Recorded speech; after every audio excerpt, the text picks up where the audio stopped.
Use your powers for evil, Your evil is mine.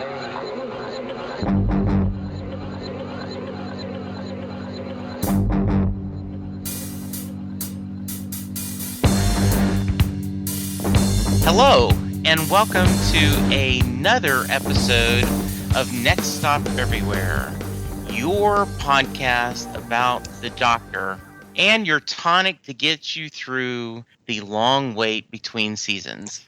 I am Jesse Jackson, and joining me next to me is Charles Skaggs. Hi. Hello, everyone. Hello, Jesse, and hello, our special guest companion. Yes, joining us today from Castlecast and many other podcasts is my wonderful friend Heidi. Hi. Hello. Hello, Heidi. I don't want to say hi, Heidi, because that sounds so trite. Heidi was one of the nicest people when her and John started Castlecast. They would have me on to guest host, and they would read my emails.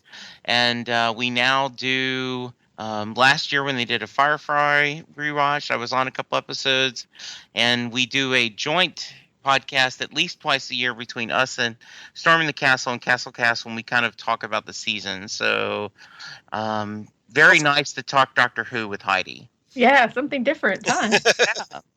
So I know that I get a lot of Castle talk from my wonderful co-host Karen Lindsay on on the Fandom Zone podcast. And so it's going to be interesting how much Castle works its way into this podcast, this episode. Yes, it might be. Yeah. And so, by the way, we're only 33 days till the new season, according to Mr. Google. Woohoo! Yes. So, Heidi, why don't you tell us a little about yourself, your Doctor Who background, and I'll let you tell us what episode we're talking about and why you picked it. Okay. Well, let's see. I think that I started watching Doctor Who before season 5. Okay. I got they have the DVD sets at Costco for a reasonable price, which is not normal for the DVD sets. Right. And so I got, I think seasons 1 through 4 for my birthday that year, and then purchased the specials or movies or whatever they are between seasons 4 and 5. So I started with the new season 1 with Christopher Eccleston. Right. And just, of course, loved it. My favorite Doctor is David Tennant. But I love all that I've seen. I haven't really seen any of the older stuff yet. It's kind of on my agenda still. Okay.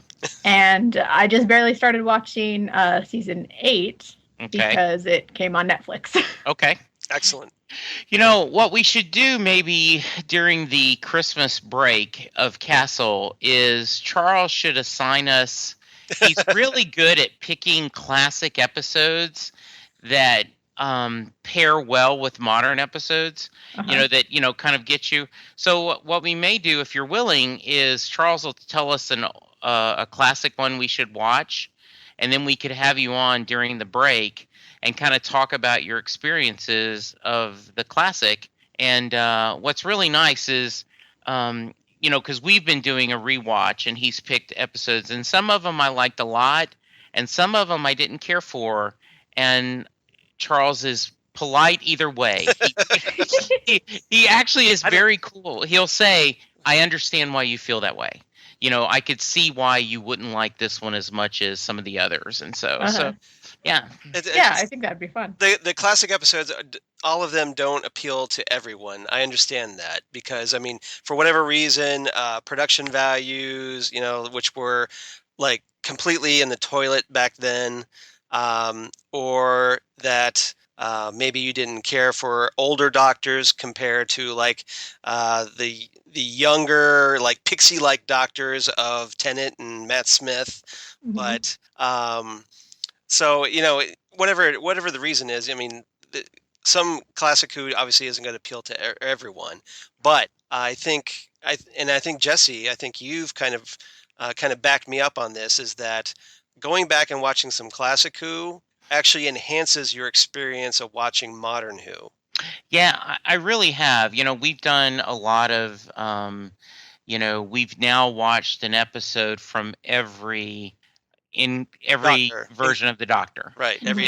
And so we kind of went through that, and then last week we did with Nicola, we did the Doctor Dances and the Empty Child, and we'd also had done Rose before that, and you really appreciate what Eccleston was doing because of bringing in all that previous, and you also, I think, appreciate David's performance and Matt Smith's performance when you see, especially Matt Smith, of how much he used some of the prior Doctors. So it's fun, and it doesn't.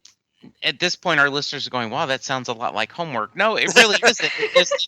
It's just really kind of fun, and so it's not required on the syllabus, but it's optional, and it's fun. So no, someone actually needs to give me homework, because I'm really good at watching whatever intro cast I'm listening to. I'm really good at keeping up with sending my emails in. So I'm watching X-Files right now, and so I'm really good with homework. So it actually gets done. That's good. I like so. Yeah, and I'm right there with you, Heidi. I started with Eccleston, on the discs as well.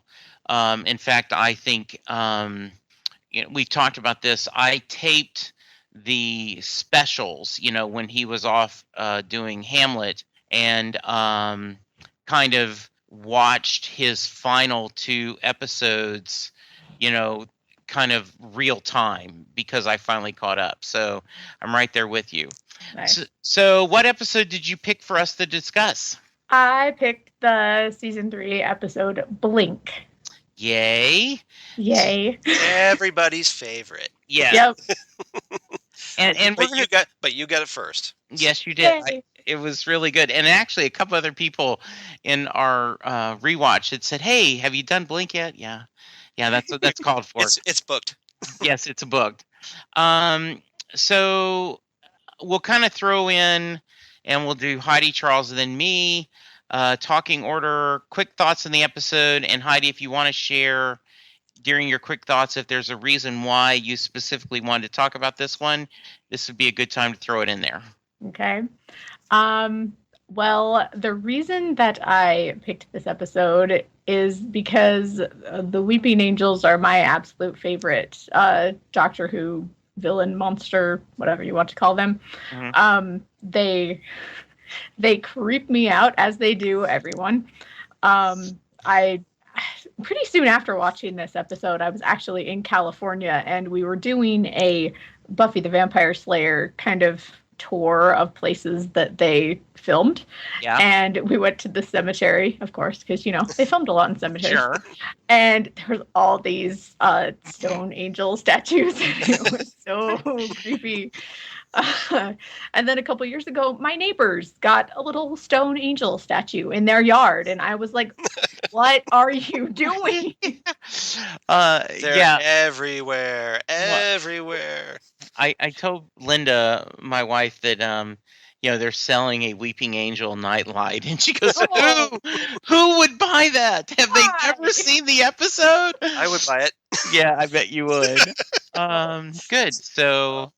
Obviously, this is one of your favorites. Yes, and I also love it because a lot of times when it's, one of those episodes of a show where your main actor is in every episode heavily and they take them out, a lot of times they're not that good. Yeah. So, I'm not a fan of X-Files when it's Mulder and Scully light and you've got the... I can't think of what they're called. The Lone Gunman. The Lone Gunman. Thank you. You're welcome. I'm not really a fan of those episodes. Mm-hmm. And so it amazes me that the Doctor is in 5 minutes of this episode, probably, not counting the repeated videotape that just keeps going over and over again. Or maybe counting it, actually. He's not in it hardly at all. Yeah. No, he's not. And so I just find it fascinating that this is one of my favorite episodes, and the Doctor is hardly there. Yeah. Okay. I'm gonna put a pin on that. We're gonna talk about that later. Charles, how about you? Quick thoughts? Quick thoughts. Obviously, this is everybody's favorite episode. I know that it's right up there. For older fans, it's the Caves of Androzani, but for newer fans, it's definitely Blink. Yeah. This episode won the 2007 Hugo Award for Best Dramatic Short Form. So it's a very acclaimed episode, rightly so, especially for being a Dr. Light episode. The previous season, we had the train wreck that was Love and Monsters. So when I think fans were initially dreading the Dr. Light episode after that. But then when Stephen Moffat was revealed to be writing it, and that everybody loved The Girl in the Fireplace, and they loved The Empty Child, and the Doctor Dances, so that when Moffat's name was revealed, that it brought a lot of hope that this would be a great story, but we didn't know how great. And this story stars Carey Mulligan, who has gone on to become this huge movie star. Academy not winning, but Academy Award nominee. Yes. Yeah, she was nominated 2 years later, just 2 years after this, for the movie. What is it here? An Education. Yes. So, and then she's been in other stuff like the Wall Street sequel, Drive, The Great Gatsby remake with Leonardo DiCaprio. So, it's kind of nice to watch this episode and realize this is kind of a future movie star on Doctor Who. So that's kind of great. And I think her charisma shines through. I mean, there's a scene where she says, when she's arguing with him, it's complicated. And I did not write this down as my favorite line, but it is one of mine where, I'm listening, I'm clever, don't patronize me. People have died. Right. And she really is, I agree. I mean, this is, I actually have put my, pardon the pun, money where my mouth is, when my wife, I had watched a lot of Tour de France with her or something she really wanted to watch, and she said, okay, you get to pick us something watching, and I'll even watch a Doctor Who as she, rolls her eyes. I picked Blink for us to watch, and she really enjoyed the episode. Not enough to become a fan, but she acknowledges that was just a really good episode. So yeah, I was thrilled, and I tell you how good the episode is. I watched it yesterday while taking notes, and then when we're recording this is on a Sunday. It's after BBC America showed that, along with The Waters of Mars, as preparing for the new season, and I rewatched it all again. And I know Heidi made the mistake of watching it last night right before she went. Gosh, I was like, why am I doing this now? See, I was just live tweeting it, going, okay, this happened, this happens, and oh, okay, there's a plot hole here. I've got to mention this on the podcast tomorrow. Yeah. So I wanted to start out with, I don't want to make the mistake of over analyzing something that's amazing and taking the beauty out of it. But I think if anything can stand up to that kind of discussion, this can. And of course, that's what podcasts are for, right? So I think a lot of the genius of this episode is the format and the way they reveal the mystery. What are your thoughts, Heidi? And then we'll go to Charles. Yeah, I think so. I mean, the way that you get it bit by bit kind of makes it so that you're trying to figure it out as you're going along, which I'm sure the first time I was very bad at it and had no clue. But just the suspense of it and the confusion and seeing, the writings on the wall and just each piece being laid out there until it's finally all revealed, and it's really quite genius, I think, in the way that it's laid out in the format. Yeah, Charles. Yeah, I would totally agree with that. This is the first taste that we get of Stephen Moffat's love of intricate timey-wimey storytelling, Yeah. for lack of a better term. Um, it's him being able to play with characters going back in time and being trapped there, but then things being set up to eventually pay off decades later to resolve a certain problem, and that's pure Moffat right there. Um, this particular mystery, where Sally Sparrow is essentially the audience's point of view character, just this, and I think this is where I think a lot of people they frame this episode as a good gateway episode for new fans to get into the series. But yeah, it's Sally going in there, experiencing something strange, and tragically losing her best friend in the process. Which I'm not, like, if 1 minute you're there, your best friend, you're right there, and then the next minute you find out that, oh, she's decades back in the past. And so obviously there's that mystery, and it as Heidi mentioned, that it does get unraveled bit by bit, and things kind of come together, and it unravels so beautifully, I guess. Yeah, and kind of jumping ahead, because as we should with a Doctor Who discussion, it isn't till Billy gets thrown back in the past, and I don't know how far. Did you happen to notice how far that is before the Doctor explains what the Weeping Angels are about and what's going on? Well, yeah, they're in 1969. No, I meant is it about 20 minutes into the episode? 25? Oh yeah, he doesn't show up until about halfway through the episode. Yeah. So, and that's just really cool, because at that point, it's very, very neat. I think what's really cool about also is Kathy's storyline is very, very minor, but you get a whole story. And I think that's pretty cool. I think, you find out what happens to her. Through the letter, we get to see in a few flashbacks about her building a life, and I thought that was pretty cool. Any thoughts about Kathy and maybe the surprise of what's happening? I like that she had a full and happy life. Like, it's not like, she just got dropped back in time or whatever. And yes, the Weeping Angels are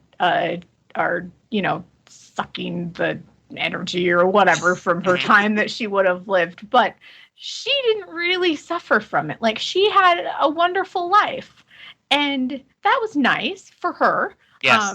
And so, she lost her brother and her brother lost her, but she had kids and she met a man that she loved, and that was really nice. So it wasn't like, she was plucked out of there and thrown who knows where, off in space somewhere or something. Yeah. Charles, how about you? Yeah, it does turn out very well for Kathy, all things considered. The tragedy, of course, is that, she is taken away, like Heidi said, from her brother, her best friend, Sally. Yeah. Everything she knows, her whole life is kind of ripped away from her tragically in that sense. But she does make the most of it, and does go on to have a wonderful life. So fortunately for her, she gets that. Billy, we're not quite we kind of get an indication that he lived that full life. Yes. But we don't know how happy it was. Well, it seems like he was pretty happy. It shows the picture of his of his wife. He certainly changed his career, but mostly, which I think is kind of interesting, he went into, video and all this because he knew he needed to make these, Easter eggs. Yeah.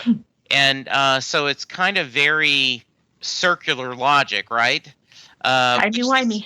Timey-wimey. Again, absolutely. whatever, something that Moffat just loves to death. Absolutely. The stuff that makes my brain hurt. Yes. I did love the fact that I thought Sally was really sweet and mourned Billy's passing. And I think that was really cool compared to when she sees Kathy's tombstone, and she goes, 1902. You told him you were 18, you lying cow. Which was just so funny, and it just talks about their friendship so much. Mm-hmm. And really nice.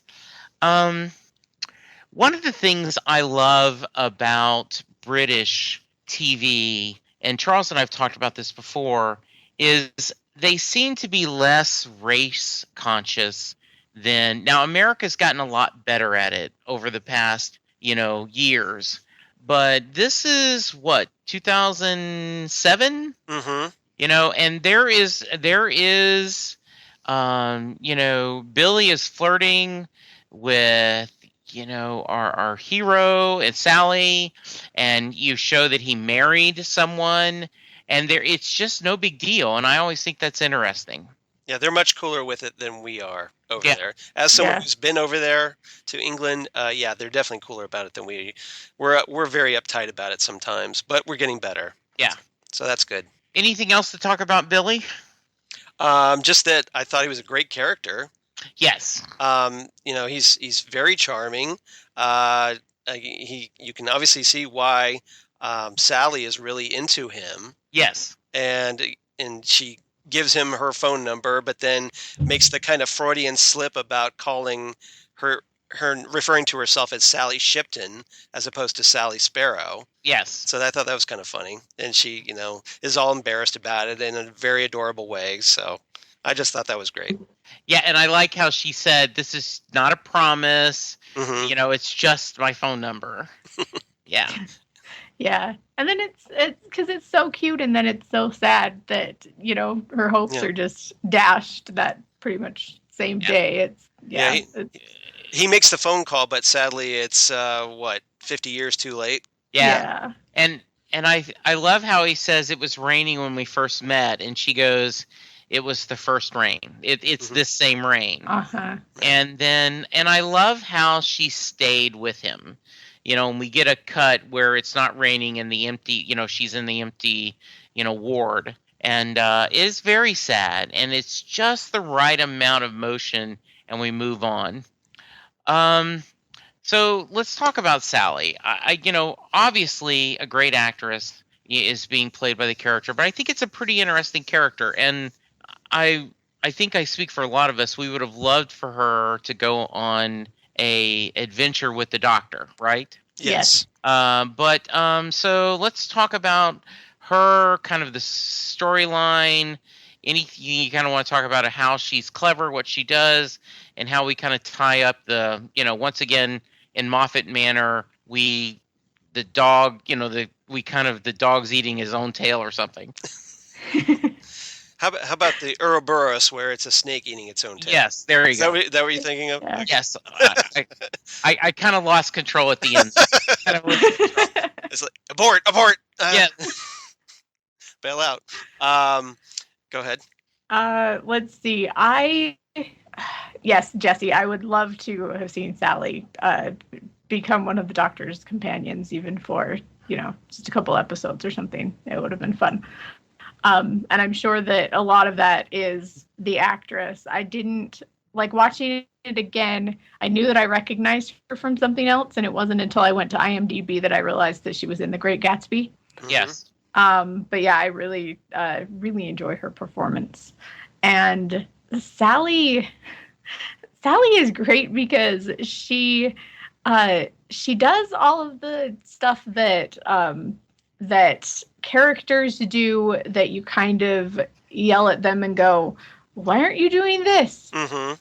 And then when she sees that thing about, well, why don't they just go to the police? She's like, oh, well, I'm just going to go to the police. Yeah, totally takes that trope and runs with it. Yeah, exactly. She does the things that you expect, but then she does the things that you don't expect as well. So that's nice about her. And just in this little bit that we get to see about her, I mean, this is 40 something minutes. She she really wins you over, and she's got all of these relationships, and she's a fully developed person. I mean, we see how much she cares for her best friend, and then we see her flirting, and then we see her with what is the best friend's brother's name? Oh, you mean the best friend? Oh, you mean Larry? Larry. Yeah. Thank you. Yeah, you're welcome. Yeah. And then we see that where they're kind of like, they very much are at that point, like, you know, your best friend's brother. You're just kind of, you know, it's a strange relationship. Like, you know, all these things about them, and it's just kind of weird. And so that was interesting to see that develop, you know, by the end of the episode, and then they're together, and it was really cute. Yeah, I think it's kind of funny that their first meeting is he's naked, you know, just come out of the bathroom or whatever, and doesn't realize that he's naked because I don't know if he's just isn't woken up yet or what, but I just think that whole scene was just very funny. That is funny when he says, "Please be wearing pants. Please be wearing pants." Nope. Yes. Of course not. Yeah. And then Kathy gets all mad at him. Yes. And really, really funny. And I like the ending where, you know, he tells her, "Aren't you worried that your obsession with this is stopping you from moving on to other things?" And he doesn't say right out loud that, you know, maybe this is stopping you and I from moving forward in a relationship, but it's heavily implied. And then after she sees the doctor and she talks to the doctor and she realizes, oh, wait a minute, I did all this. Mm-hmm. You know, she does move forward. And I love the way that David Tennant plays as if, oh yeah, it's an everyday thing to me. I meet people that know me that I haven't met yet. And, you know, I've got a thing here I got to go do with a bow. He's got a bow. Yep. So, and Martha's like, come on, come on, come on. I just love how he plays that. And it, you know, he never really, you know, at the end, he kind of says, and what was your name again? It was great to meet you. And you move on. And it's just a nice kind of completing the circle. Mm-hmm. Yeah. That scene sort of reminds me of the Zeppo episode of Buffy. Right. Because, you know, you never see the fight that's going on with our heroes. Mm-hmm. Right. And you see him and Martha going off to do whatever they were going off to do. And I'm sure it was epic. I want to know what happens in that story. Yeah. Yes, I do too.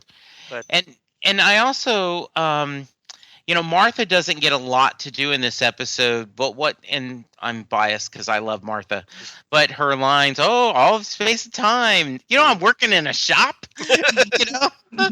I got to support him. Yeah. Because the doctor is a shifty layabout, apparently. Yes, exactly. Sure. So, and, you know, in 69, there isn't a ATM machine that he can use the sonic screwdriver to get money out of. No. Right. So, yes. Very funny. So you talked about, Heidi, that the Weeping Angels are your favorite monster / villain. So why do you think so? And Charles, I'd like to know how you rank it in the monsters and villains. I think it's sort of one of those things of being afraid of the dark. It's like things are coming at you, but only when you can't see it. And they're right up there with the gentleman from Hush on Buffy for me. Like, they're just scary. Like, you know, you can only hold your eyes open for so long. That's a great comparison.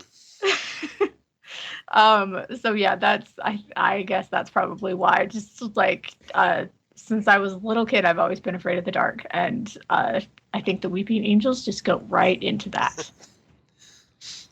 Go ahead, Jesse. No. Okay. I was just going to say that, the Weeping Angels, they're definitely a creepy monster. Probably, you know, I think the general consensus now is that they're probably Doctor Who's greatest monster at the moment. Even better than the Daleks and the Cybermen, who have been around forever. The Weeping Angels are just creepy. And we haven't really we've only gotten a few odd episodes here and there with them, so they haven't been totally overexposed yet. I know they've been used, they were used a bit early on between the end of David Tennant's run and beginning of Matt Smith's run, but we haven't really seen them since. I take that back. Well, we saw them in Daleks in Manhattan, but the Angels take Manhattan, but we haven't really seen them. We certainly haven't seen them against Peter Capaldi's 12th Doctor yet. So I think they're definitely due for another return. They are a very psychological villain or monster, and they kind of do prey on that kind of irrational fear where you're walking by something like a statue and you're like, well, I could have sworn that thing moved. And it kind of, I think it's a fear or like that everybody can relate to, or a lot of people can relate to, which is why I think the Weeping Angels are so successful.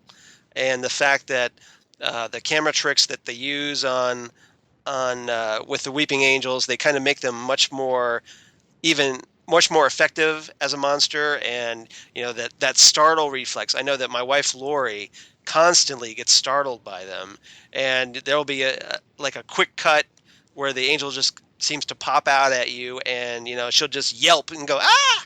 So I think a lot of people could probably identify with that watching the angel, and they're definitely kind of a monster that in the traditional Doctor Who sense, where you want to just hide behind the sofa and to watch Doctor Who, preferably with the lights off, because that makes them even more creepy when you're watching the episode with the lights off. So you both agree that you don't think that they'd be better served if they had only been used once. You think they're too good of a monster to be one and done. Yes. Yeah. Okay. I wouldn't use them all the time. Yeah. Right. Like the Daleks, but I would use them every few seasons, just to kind of bring them back and hopefully put a new spin on them. And I think they're due for a return. I want to see them against Peter Capaldi's 12th Doctor. Okay. I wouldn't have wanted to see the Angels Take Manhattan storyline happen any other way. Mm-hmm. Yeah. It just made it that much worse. Yeah.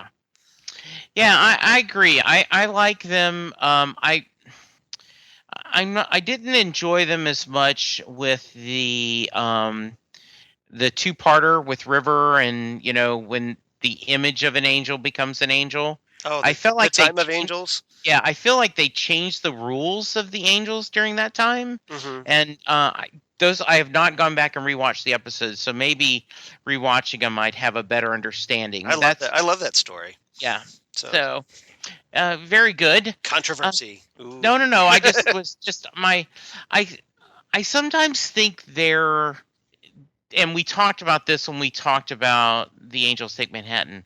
They seem to be a little inconsistent in the rules of the Angels. And as I was watching this episode, I kept going, okay, no one's looking at the angel right now, and it's not moving. Yep. I mean, are we watching it? Is that the why it's not moving? Is the other statue watching it? That's sort of it, too, because you don't ever, at least from what I can remember, you don't ever see the angel move. If the camera's on the angel's not moving. Right. People can walk in front of the angel, and then the angel's face is changed when it's there on the other side of it. Right. But if we are watching the angels don't move either. Yeah. So even if, like in this episode where there are angels that aren't being watched, and why aren't they? We don't know why they're moving. There's the reason that they're not moving is because the viewer, is watching them. Uh-huh. Okay, that's a good theory. I like that. I like that theory a lot. So, why do you think this is mentioned as a great episode to show non-Doctor Who fans? I'd like y'all's theory on that. I think for me, it would, I think I would show this to a non-Doctor Who fan. And I think one of the reasons is because it is very standalone. It doesn't have to be viewed with anything else. You really don't have to have any other background on Doctor Who in order to watch it, because this is the first appearance of the Angels. So you're not required to know the rules already. And the interesting thing is, though, is it is very Doctor Light. So it's it's an interesting be interesting to throw at somebody that and then go, oh yeah, this is the main character. Okay, he was there for like a minute. But yeah, I think that's why, is that it's very standalone, but it gets the time travel in there, like crazy, mind-boggling, timey-wimey. And so you're exposed to all of that in just this episode. And if they like that, they're going to like it. So, Charles? Those are very valid points. I think I'm kind of in the minority on this one, because I see this episode as more of like a pilot for a Sally Sparrow series, Okay. than I do an introduction to Doctor Who. Like Heidi mentioned, that the Doctor is barely in this episode, so you're not really getting a good taste of the Doctor, who's the lead character. So I see it as more of like, well, this could have been a great spin-off series with Sally Sparrow, but that we didn't get. But I know there are valid arguments pro and con, I think, on this one, because it is a creepy episode. You don't have to, like Heidi said, that you don't have to know a lot of backstory to understand it. But there are a lot of Doctor Who episodes that you don't need to know anything. You can just start watching. I think a lot of the early Christopher Eccleston episodes, were like with the End of the World, the Unquiet Dead, Dalek. Those episodes you can just start watching, and I think that they're a better introduction than Blink to someone wanting to get into Doctor Who. Not that Blink is a bad introduction, but I think that if you're really looking to get into Doctor Who, as opposed to just trying to trick someone into getting into Doctor Who, there are better episodes. Matt Smith's The 11th Hour is a better starting point, because all you need to know is there's this little girl, and then this strange guy lands in her garden and crawls out of this magic box. So, yeah. So I think that's a better introduction to Doctor Who than Blink.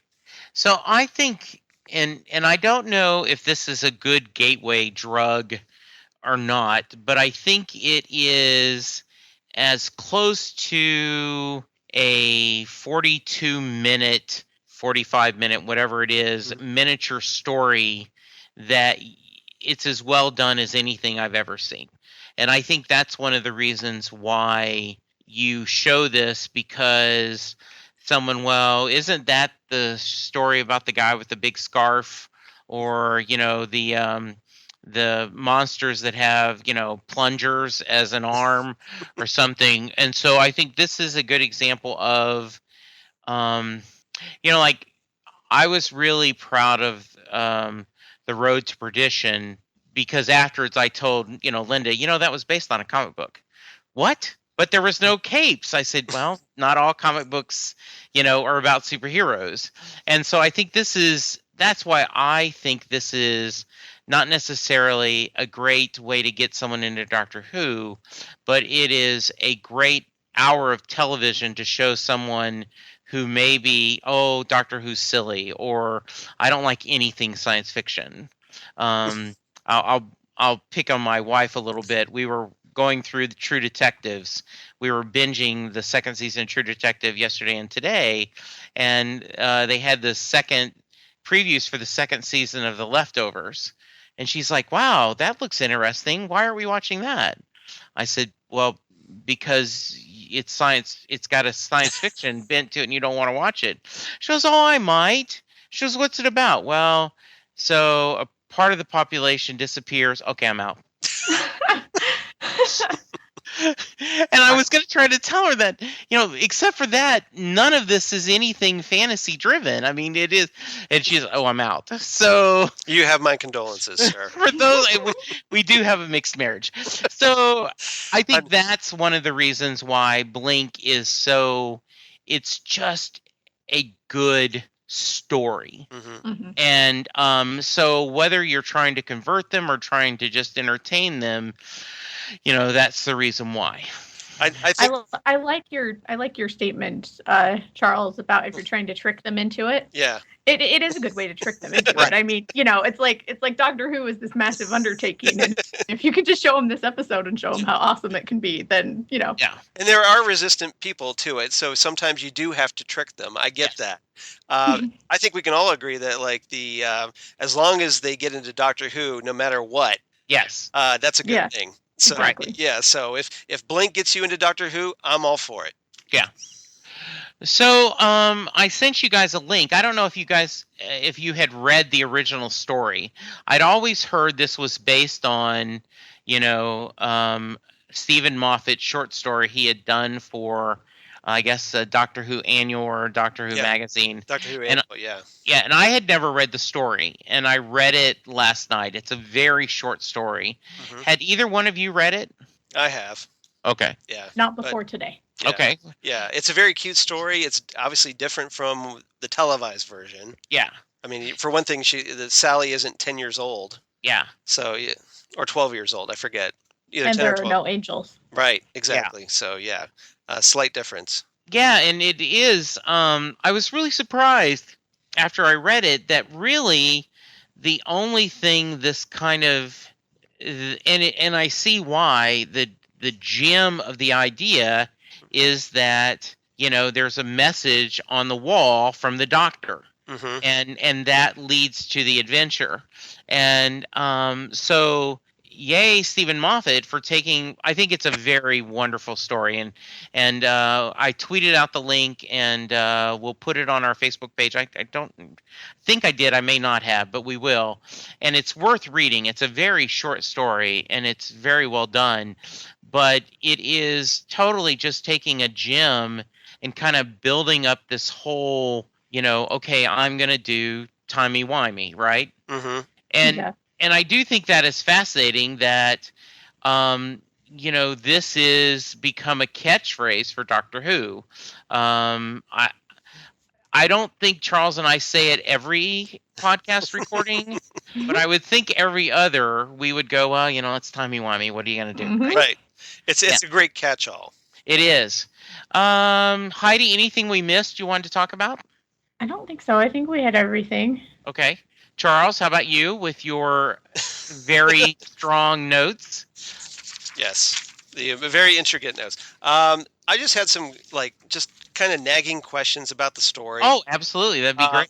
I kind of wonder. All right, the first thing I kind of wonder is why aren't the police really concerned about Kathy's disappearance? Because you would think that someone just disappearing off the face of the earth Hmm. one night out of nowhere. People would be asking questions, wondering what happened. You think there'd be some kind of investigation about the disappearance? But did anyone report her disappearance? But Only Sally, who was racing like a lunatic. yeah, Sally. I mean, exactly. So Sally's really the only witness. But Yeah. you would think like her coworkers, like, hey, why didn't Kathy show up at work today? Or somebody would notice. Well, and I think she told her brother that she went off on a trip. I think you'd be surprised at how many people. I have had a couple of people at work, quit without notice and not show up. And while we're concerned and worried and we'll try to reach, life kind of moves on. So unless you have someone really close to you reporting a missing person, I don't think the police are going to move forward. I think a better question is, why aren't they investigating all the missing people that are around that old house, right? Right. Yeah. Yeah. I mean, Well, if that's it's what happens around old houses. Yes. Yes, the it does. Scooby-Doo house. yeah, exactly. I just waited for like one of the Weeping Angels to get a mask off and going, I would have gotten away with it. It wasn't for you meddling doctors. Yes. All right. Good one, Charles. Very nice. Next. I also want to know, why doesn't the Doctor just go find one of his other cells in 1969 and get a lift back to his TARDIS?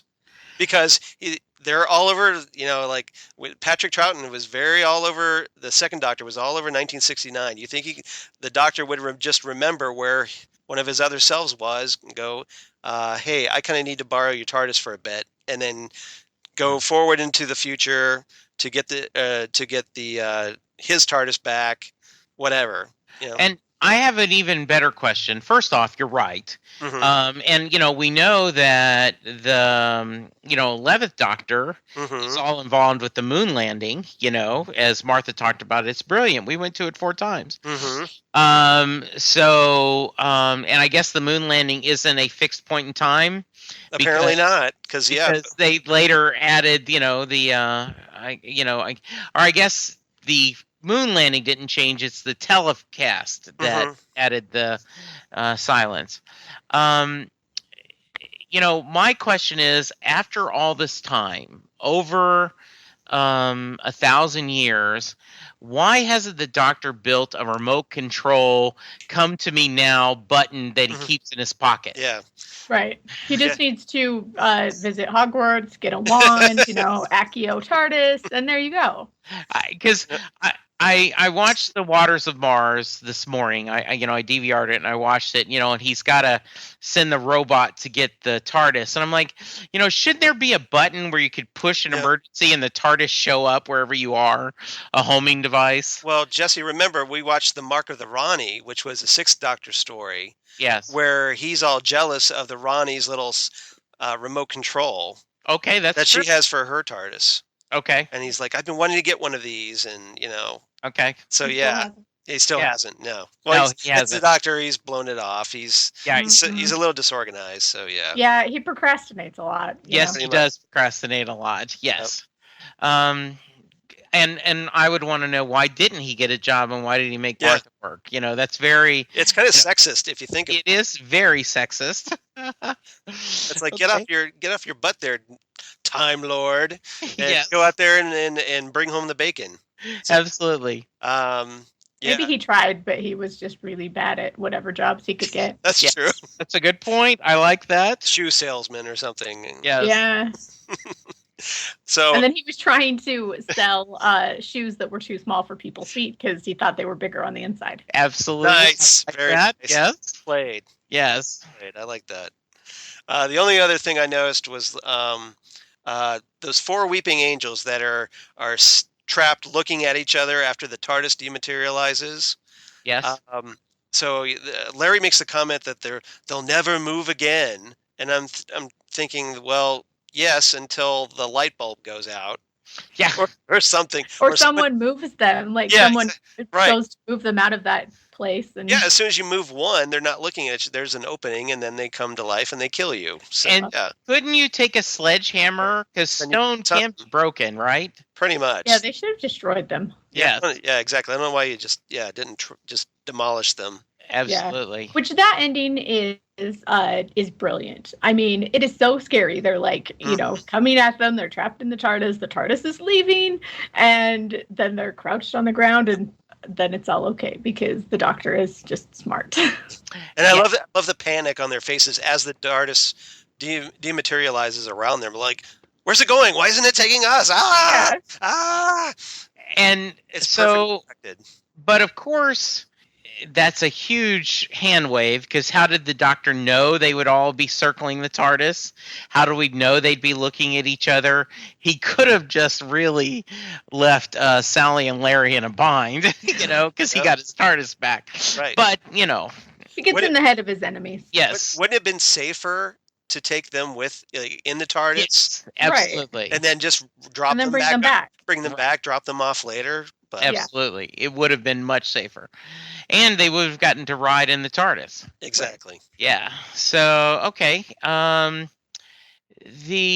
did love the whole Easter egg thing and how people had found this, and that there was a whole theory about, there's a line, right, where it goes, the angels have the phone box.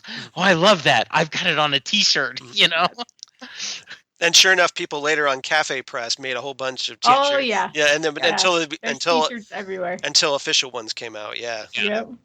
That was really funny, and I love the Doctor. Look to your left, huh? Look to your left. And I think that's a political statement. Yeah. Yes, and my nitpicking brain goes, okay, he didn't start doing the shorthand till after she'd start talking. So did he remember what she had said in time enough to write it down? That's Maybe he fixed up the notes later. yes, I could think so. They did. Yeah. Okay. Heidi, do you have a favorite line?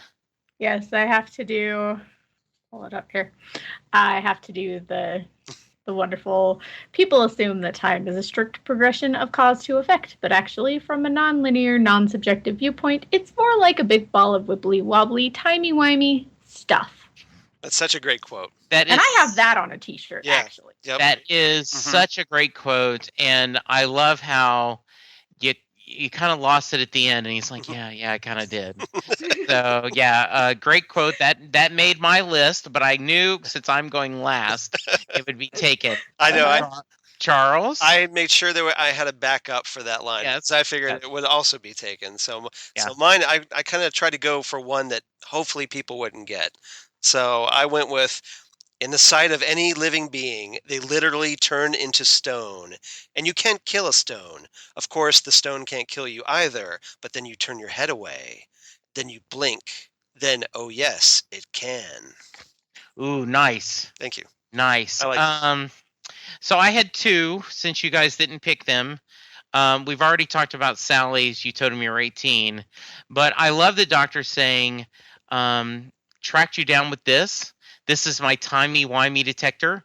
It goes ding when there's stuff. Also, it can boil an egg at 30 paces, whether you want it to or not, actually. So I've learned to stay away from hens. It's not pretty when they blow.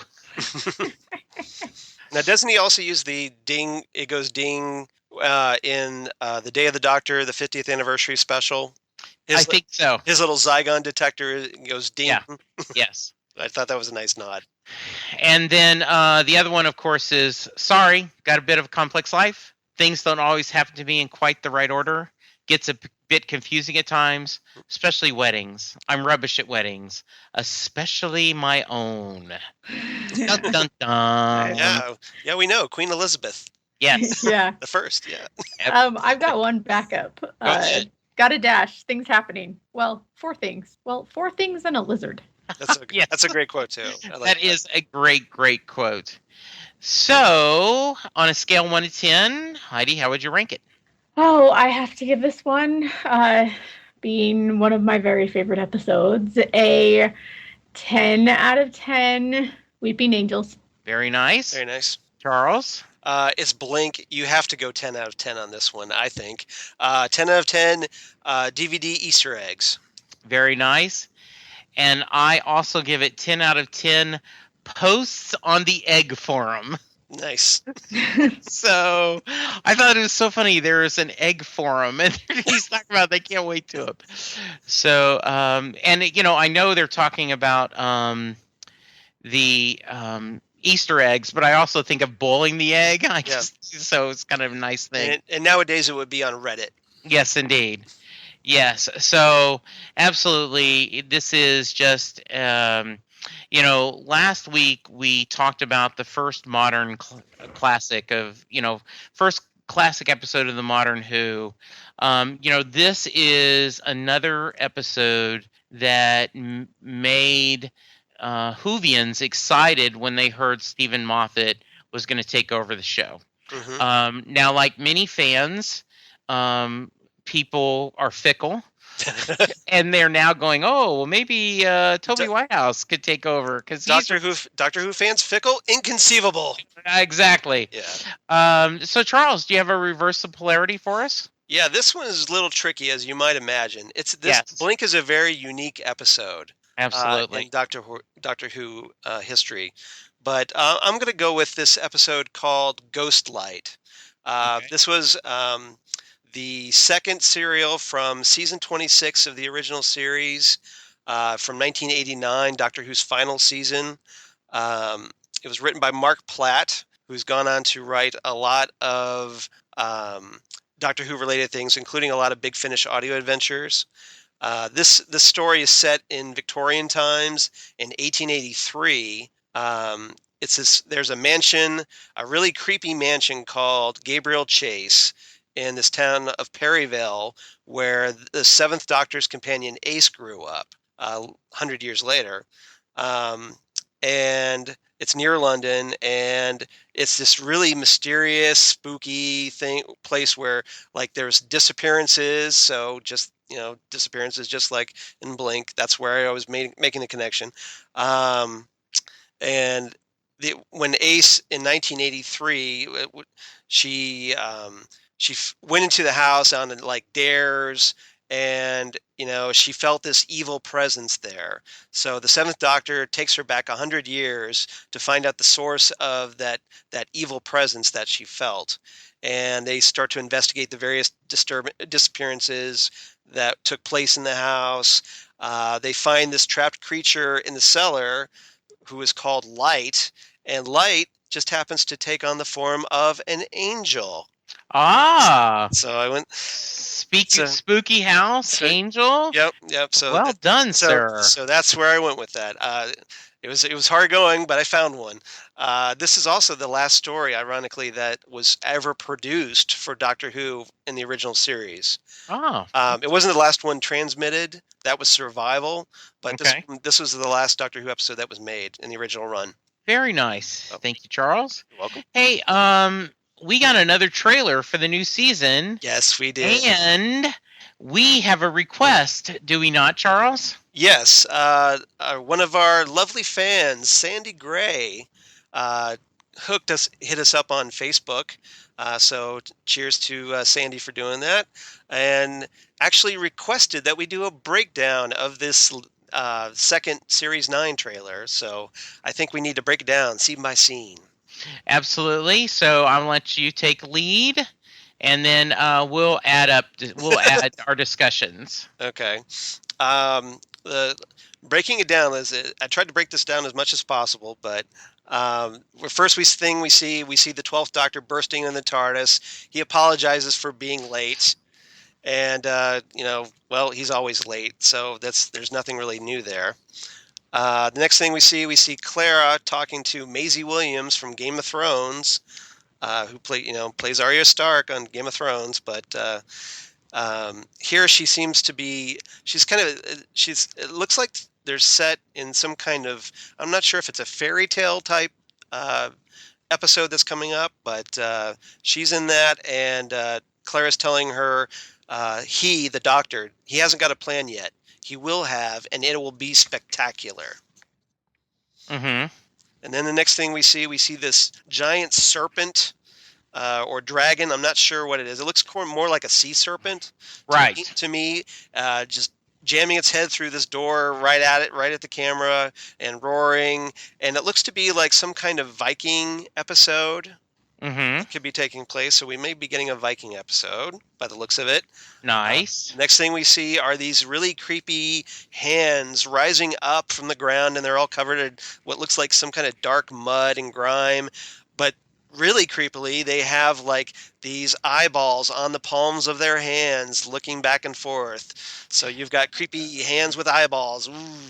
So That really did look good. I mean, I don't know if it's going to be a new villain or not, but I was impressed with that.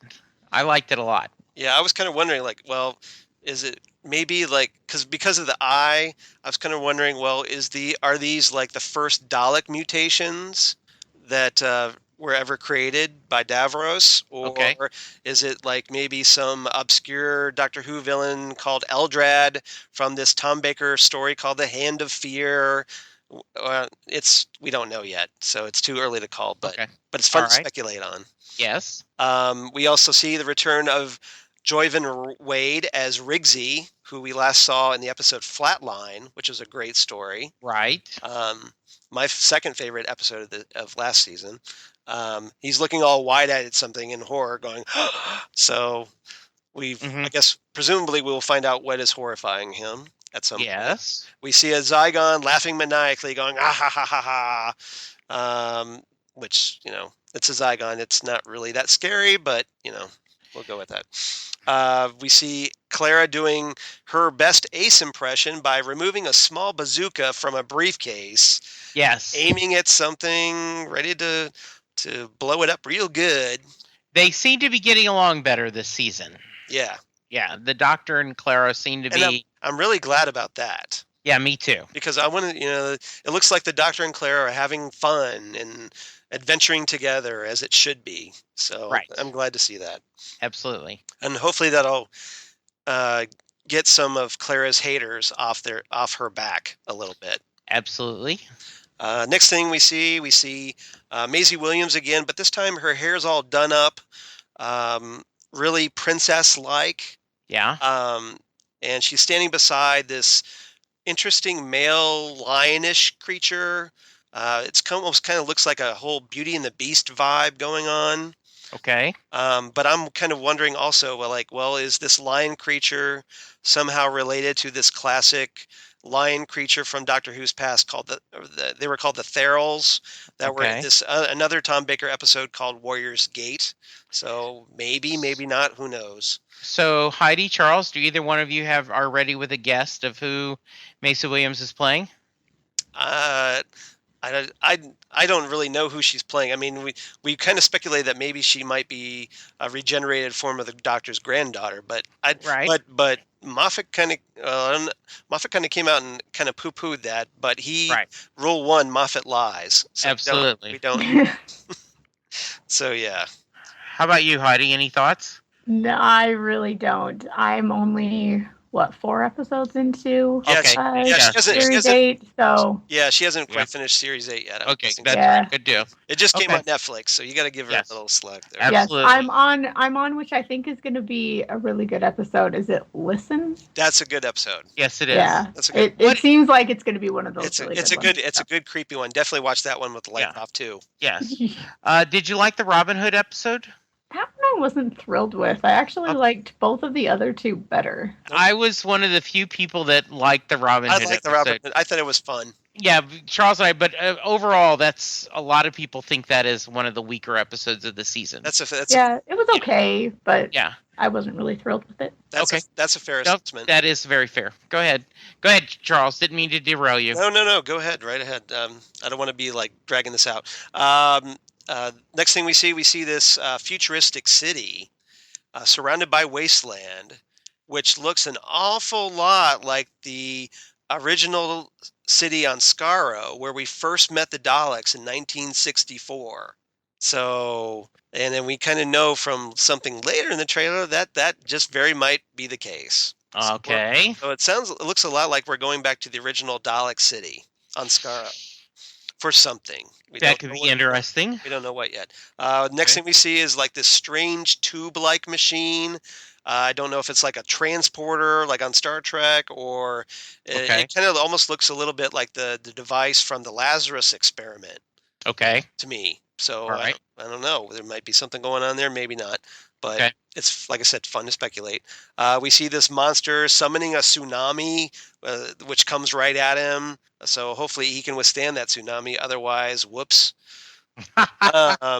We see Clara pointing. I'm not sure what it is. If it's like a wand or a wooden spoon or something at Missy, who is says hello all creepily.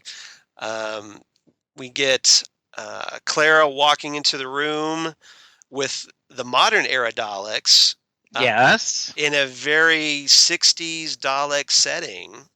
The Daleks, like almost like the modern Daleks, are back in the 60s Dalek era, which I thought was really interesting. We see a ghostly Victorian figure in a top hat. We see some new alien in a hood with strange horizontal lines across his face. We see a Viking god with an eye patch, which makes me wonder, is that Odin? I would think it would. That would be my guess. Yeah, but he's Odin apparently accompanied by 2 clunky robot guards for some reason. Okay. And we see the Doctor once again on a horse. So if you enjoyed that in Deep Breath, you get to enjoy that again. Yes. So that should be fun. We see Osgood being chased by a Zygon. And then the Doctor rocking out with a guitar and shades on, jamming. We see Missy laughing maniacally at a Dalek. So we know that Missy is going to be in the first 2 episodes coming up. The Magician's Apprentice and The Witch's Familiar, which kind of makes me wonder if the Daleks are going to be in there as well, since we're getting that footage. Right. And this will be the first time that Master / Missy and the Daleks have worked together since the John Pertwee era in Frontier in Space. So it's been a while. First she works with the Cybermen, then now she's working with Daleks, and it's kind of curious to see how that plays out. Okay. That lion creature that we saw earlier is shown breathing fire. I'm not sure why a lion would be breathing fire, but okay. We see the Doctor diving out a window, or at least it's his stunt double. Okay. The next thing we see is the Supreme Dalek, who we last saw in Journey's End. Yes. Back in 2009 or 8. So it's been a while. He asked, "What is happening?" While he's surrounded by the modern era and the original Daleks from the 1960s, from the William Hartnell era. So we've got the classic Daleks teaming up with modern era Daleks, and there's even the special weapons Dalek as a really sly Easter egg in the background, who was from the Sylvester McCoy era. Did that make your Doctor Who thingamajig just kind of go a little crazy? You just stay away from my thingamajig there. All right, very nice, Charles. Yeah. That's a bit personal, I think. Okay. It was cool. Let's just put it that way. And again, they're in that 60s Dalek setting. So I think that maybe the modern era Daleks go back to their own creation, or at least early on in their history. The Doctor's talking about the same old, it's the same old, just the Doctor and Clara Oswald in the TARDIS, as it should be, in my opinion. Yeah, I thought that. We see the Doctor wearing shades. He's flashing peace signs on both hands, like Richard Nixon, which I thought was in front of unit guards. So I thought that was kind of cool. And then last thing we see is Clara hugging the Doctor in front of the TARDIS console, which is great. So great to see. So. Yeah, and they had so we end with hugs. And they repeat, "I'm the Doctor and I save people," you know, and so I love that line. Yeah, and then he's like, "Here, now, this is where your story ends." Yes. So. Yes, I'm very much looking forward to it. Very excited. So hopefully that was a good enough breakdown. Yes. Thank you, Charles. I appreciate it. Wendy, thank you so much for joining us and adding your feelings and sharing about Blink. It was a lot of fun, and we're gonna give you homework, and Charles will be working on now an episode, and we'll have you back in November or December, and we'll talk about it, and that'll be fun. Heidi, if there's any Doctor Who episodes you kind of think you might be interested in, or a time period in Doctor Who's history, just let me know. I'd be more than happy to provide a list. As you can see from his wonderful summation, Charles might know a little bit of history. Just a little bit. I would actually love that. Like, if you could tell me, check out this stuff. Yeah, I definitely recommend starting with Spearhead from Space. And, we did an episode on that. Yeah, which is just like Rose. Yeah, you know what? I agree. I think Spearhead from Space, because if I remember correctly, I told you it was just a good episode. Yeah. Yeah, so very nice. I think it's a good gateway episode to Classic Who. Absolutely. Okay, yeah. Heidi, where can we reach you if any of our listeners want to tell you what a great job you did, or listen to you on a podcast? Let's see. I'm on Twitter at HJKuzcoTopia. And my podcasts can be found, castlecast.net, which is my Castle podcast. I am also on the Investigating Mars podcast over at Quadruple Z, which is a Veronica Mars intro cast, and we're pretty much done. Yeah. Except for the final, the latest book. I don't know if there's going to be any more, but did y'all already do the movie? We did. And you did the first novel, and now you're into the second novel. Yep. Okay. I liked both novels, by the way, for what it's worth. I liked them a lot. I liked them until we reviewed the first one chapter, like a few chapters at a time, and then it was okay, this is horrible.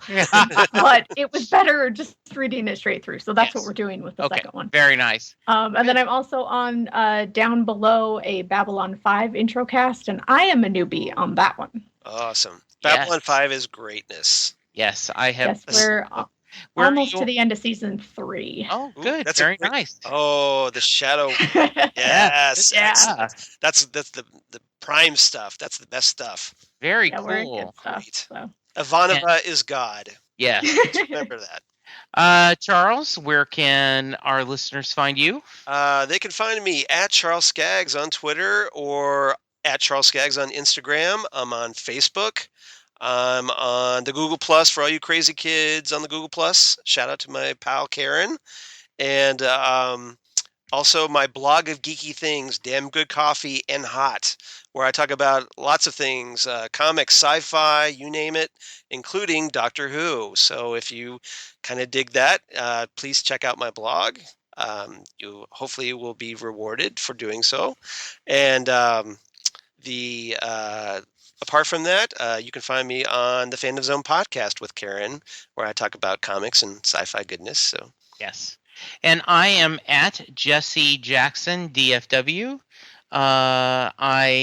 We just finished up our Halt and Catch Fire podcast. And we're trying to schedule a season-ending wrap-up. We will shortly be getting ready for Storm in the Castle, and we will probably do a big crossover on a preseason game show with Heidi, John, and our crew. And I am I'm on Jesse Jackson on Facebook and would love to hear from anyone. Please go to iTunes and give us a review, rate us. That is how people find us.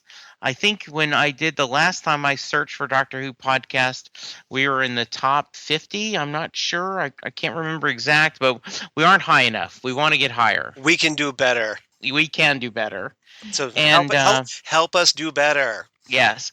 Next week, we are going to have Wendy Hembrock from Tuning Into Sci-Fi TV talking Father's Day, another 9th Doctor episode. So we're looking forward to that. Thank you, Heidi. Thank you, Charles. Heidi, thank you so much for coming on the show. We really appreciate it. Absolutely. Yeah, thank you. It was I fun. hope you had fun. Yes. Good. And so for now, we will say keep hope alive and say Highness. I can't read my quote. Highness, it is not well to think of the past. There is still the future to make. See, we're a professional machine. Yes, we are. We're well-oiled. That's what editing is for. That's right, editing is for. Thank you, guys. We appreciate it. We'll talk to you next week. Bye. Bye, everyone. Bye.